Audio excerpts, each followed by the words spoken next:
Supreme कोर्टात जाण्यासाठी वनविभाग वेटिंगवर असल्याची माहिती आता सूत्रांकडून आली। याचिका दाखल करण्यासाठी वनविभाग विधी व न्याय विभागाच्या मंजुरीच्या प्रतीक्षेत असल्याची सूत्रांची माहिती आहे। याचिका दाखल करण्यासाठी विधी व न्याय विभागाला पाठवलेल्या प्रस्तावात त्रुटी असल्याने 2 वेळा त्रुटी दूर करून तिसऱ्यांदा प्रस्ताव विधी व न्याय विभागाकडे सादर करण्यात आले। विधी व न्याय विभागाच्या मंजुरीशिवाय वनविभाग सुप्रीम कोर्टात जाऊ शकत नाही।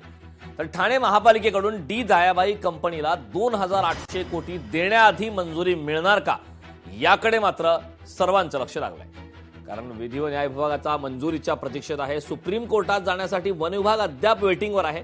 मात्र सर्वात महत्त्वाचा मुद्दा हा आहे की ठाणे महापालिकेकडून डी दयाबाई कंपनीला 2800 कोटी देण्याआधीच मंजुरी मिळणार का, याकडे मात्र सर्वांचं लक्ष लागलंय।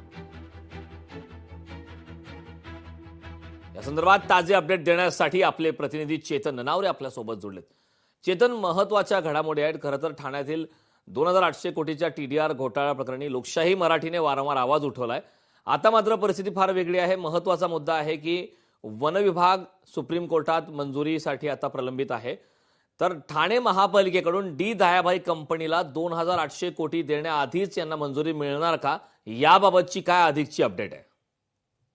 निश्चितच, कारण आपल्याला माहित असेल ज्या प्रकारे गेल्या 3 महिन्यांपासून हे प्रकरण आहे ते चव्हाट्यावर आलेलं होतं आणि कारण जवळपास ठाणे महापालिकेने सर्वोच्च न्यायालयामध्ये 2800 कोटी रुपयांचा टीडीआर देण्याचा आउट ऑफ कोर्ट सेटलमेंट आहे, आता समझोता आहे, तो केल्यामुळे हे प्रकरणामध्ये अधिक आश्चर्य व्यक्त केलं जात होतं। जर राज्य शासनाकडून गेल्या 50 वर्षांपासून वन विभाग या जमिनीवर आपला दावा करत होतं, उच्च न्यायालयामध्ये हा निकाल राज्य शासनाच्या विरोधात केला, त्यानंतर सर्वोच्च न्यायालयात धाव घेण्यासाठी 6 महिन्यांचा अवधी असताना टीडीआर देण्यासाठी ठाणे महापालिका एवढी लगीनघाई का करत आहे असा सवाल उपस्थित केला जात होता। त्यानंतर आता ही दुसरी महत्त्वाची माहिती समोर आली आहे की वन विभागाकडून 2 वेळा त्रुटी असलेला प्रस्ताव सादर केल्यामुळे विधी व न्याय विभागाने या प्रस्तावाला मंजुरी दिलेली नव्हती आणि म्हणूनच हे प्रकरण सर्वोच्च न्यायालयात अद्याप जाऊ शकलेलं नाहीये।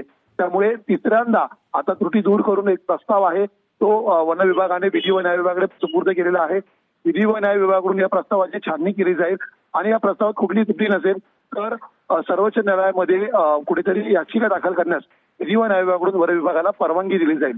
तत्पूर्वी या त्रुटी पूर्णपणे दूर केलेल्या आहेत का हे पाहणं अत्यंत महत्त्वाचं असेल, अन्यथा पुन्हा एकदा हा प्रस्ताव फेटाळला जाऊ शकतो आणि असं झालं तर मात्र टीडीआर प्रायव्हेट कंपनीला मिळण्याचा मार्ग मोकळा होऊन जाईल आणि सर्वसामान्य नागरिकांच्या घामाचे आणि कर रूपात भरलेले जवळपास 2800 कोटी रुपये आहेत ते शासनाऐवजी एका कंपनीला मिळणार आहेत। कारण अगदी चेतन, खूप खूप धन्यवाद या महत्त्वपूर्ण अशा अपडेटसाठी।